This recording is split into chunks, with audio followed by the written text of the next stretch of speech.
السلام علیکم پیارے ویورز، آج کی میری یہ کہانی دل و دماغ پر لرزہ طاری کر دینے والی ایک خوفناک کہانی ہے۔ تو چلیں بنا وقت کو ضائع کیے اپنی آج کی اس کہانی کو شروع کرتے ہیں۔ شوکت اور نائلہ کے ہاں چند دن پہلے ہی بیٹے کی پیدائش ہوئی تھی۔ پہلا پوتا ہونے پر ساس نے پورے محلے میں مٹھائی بانٹی تھی۔ ننھے حماد کی پیدائش پر ہر کوئی خوش تھا، مگر نہ جانے اس کی خوشیوں کو کس کی نظر کھا گئی۔ ننھا حماد رات کو سویا تو صبح اٹھ نہ سکا۔ جہاں ہر آنکھ اشک بار تھی، وہیں اس کی ماں صدمے کی کیفیت میں تھی۔ 6 مہینے گزرنے کے بعد بھی نائلہ خاموش سی تھی۔ ڈاکٹرز نے ذہنی دباؤ بتایا تھا، اس کے لیے آب و ہوا کی تبدیلی کا مشورہ دیا۔ جب شوکت نے ایک رات نائلہ کو مری لے جانے پر آگاہ کیا تو نائلہ خوش ہو گئی۔ ان 6 مہینوں میں پہلی بار اس کے چہرے پر مسکراہٹ بکھری تھی۔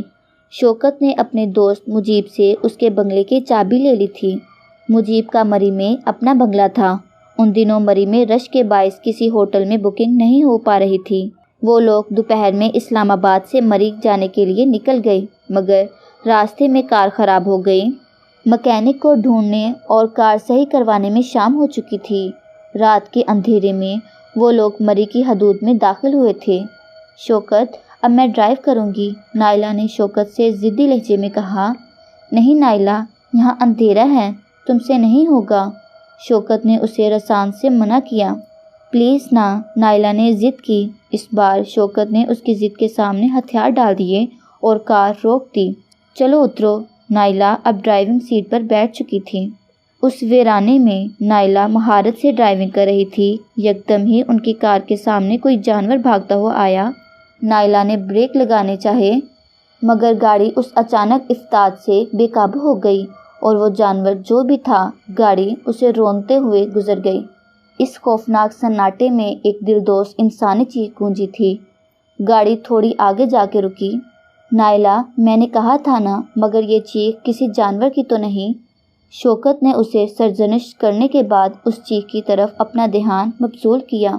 میں دیکھتا ہوں کون آیا ہے، گاڑی کے سامنے کہیں کوئی لڑکی نہ ہو، شوکت نے پریشانی سے کہا اور اترنے لگا۔ نہیں شوکت، اس ویرانے میں کون سی لڑکی آئے گی، نائلہ نے ارد گرد دیکھتے ہوئے کہا۔ میں دیکھتا ہوں نا، شوکت نے اسے تسلی دی اور گاڑی سے اتر گیا۔ تھوڑا آگے جا کے زمین پر ایک کتیا زخمی حالت میں پڑی تھی، یہ آخری سانسیں لے رہی تھی۔ شوکت واپس گاڑی میں آ کے بیٹھ گیا۔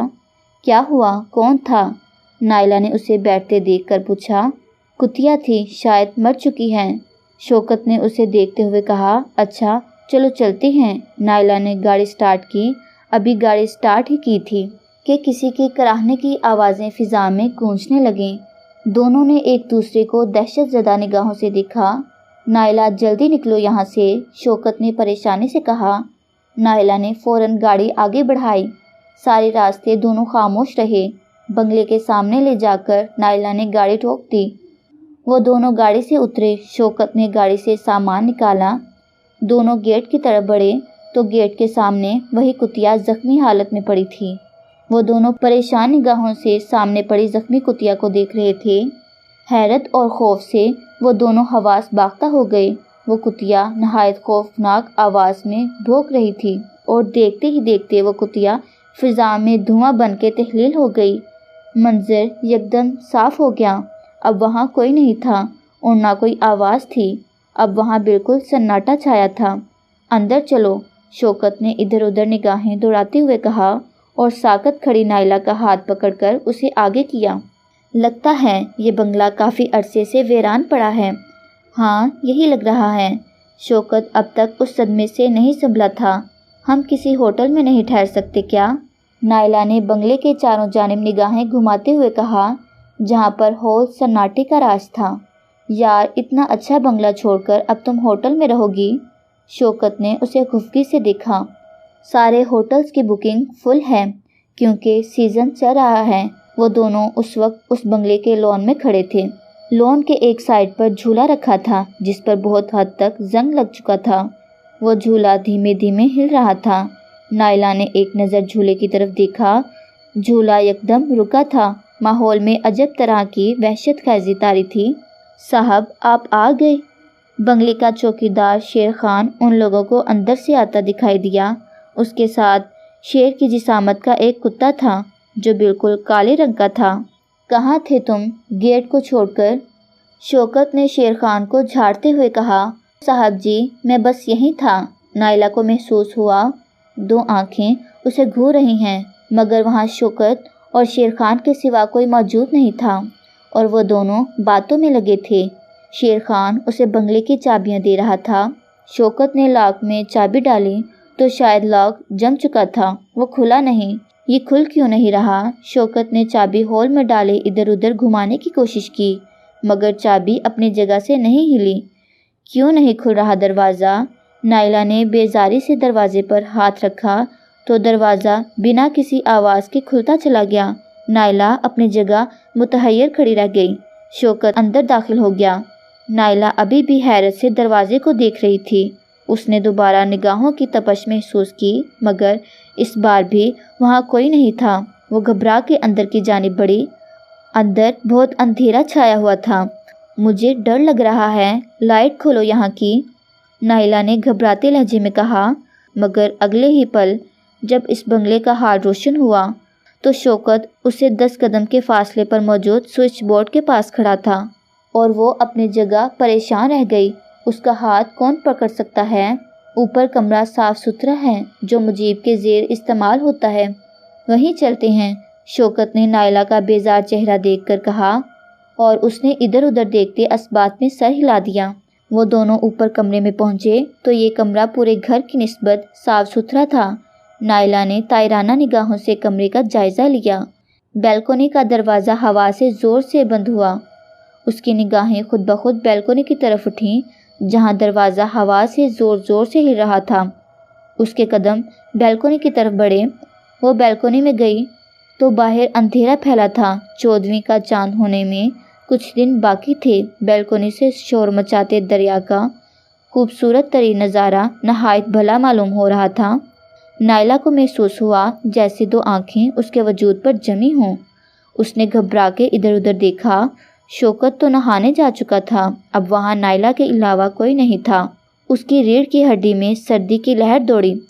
دور گیٹ کے پاس چوکیدار اور اس کے پاس بندہ کتا اسے دھندلے نظر آ رہے تھے۔ وہ صبح اٹھ کے باہر لان میں آئی تو چوکیدار دروازے کے پاس حیران و پریشان کھڑا تھا۔ کیا ہوا شیر خان؟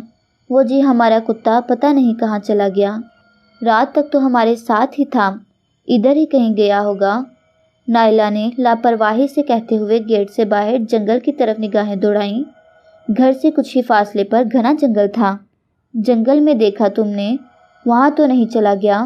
نائلہ نے اس سے پوچھا۔ نہ بی بی صاحبہ، ہم تو نہیں جائے گا اس جنگل کی طرف، شیر خان نے اچھلتے ہوئے کہا۔ کیوں؟ نائلہ نے اسے ڈر سے اچھلتے دیکھ کر کہا۔ سنا ہے اس جنگل میں جنوں اور بھوتوں کا مسکن ہے، جو بھی وہاں جاتا ہے وہ جن اس انسان کے جسم میں آ جاتے ہیں، شیر خان نے سنسنی خیز لہجے میں کہا۔ اس کی بات پر نائلہ کے گلے میں ایک گھٹلی سی ابھر کے معدوم ہوئی۔ اس کی نظروں میں کل شام کا منظر لہرایا۔ ہم جب بھی اپنے کیبن میں سوتا ہے تو روز رات کو گھر کے اندر سے عجیب آوازیں آتا ہے، شیر خان نے مزید بتایا۔ تو نائلہ کو وہاں کھڑے رہنا دشوار ہو گیا۔ اسے اپنے وجود پر نگاہوں کی تپش محسوس ہو رہی تھی، مگر سامنے شیر خان نگاہیں جھکائے کھڑا تھا۔ میں شوکت کو دیکھ لوں، نائلہ نے ہکلاتے لہجے میں کہا اور تیزی سے اندر کی جانب بڑھ گئی۔ وہ دونوں اس وقت ڈائننگ ٹیبل کے قریب بیٹھے ناشتہ کر رہے تھے۔ کچھ دیر بعد شیر خان کے ساتھ ایک نوجوان اندر آیا۔ وہ نوجوان شکل و صورت سے علاقائی لگ رہا تھا۔ نائلہ کو احساس ہوا وہ یہ آنکھیں کہیں دیکھ چکی ہے، مگر کہاں، اسے سمجھ نہیں آئی۔ اس نوجوان کے آتے ہی اس نے خود کو کسی کی نظروں کے حصار میں محسوس کیا، مگر وہ نوجوان تو سامنے نظریں جھکائے کھڑا تھا۔ وہ جی مجھے مجیب صاحب نے بھیجا ہے اس گھر کی دیکھ بھال کے لیے، وہ نظریں جھکائے بول رہا تھا، مگر اس کے لہجے میں گراہٹ سی تھی۔ شوکت نے اسبات میں سر ہلا دیا۔ شیر خان اس لڑکے کو اپنے ساتھ لے گیا۔ نائلہ کی نظروں نے اس لڑکے کا دور تک پیچھا کیا۔ دوپہر کے بعد نائلہ اور شوکت باہر گھومنے نکلے۔ یہاں آ کے نائلہ بہت اچھا محسوس کر رہی تھی۔ بہت عرصے سے وہ جس ذہنی دباؤ کا شکار تھی، اسے لگا وہ اس سے نکلنے لگی ہے۔ سارا دن سیر کرنے کے بعد جب وہ لوگ واپس آئے تو مغرب ہو رہی تھی۔ نائلہ فریش ہونے باتھ روم میں چلی گئی۔ باتھ روم میں آئینے کے سامنے جا کے اس نے اپنے منہ پر پانی کے چھینٹے مارے۔ منہ دھونے کے بعد اس نے آئینے میں دیکھا۔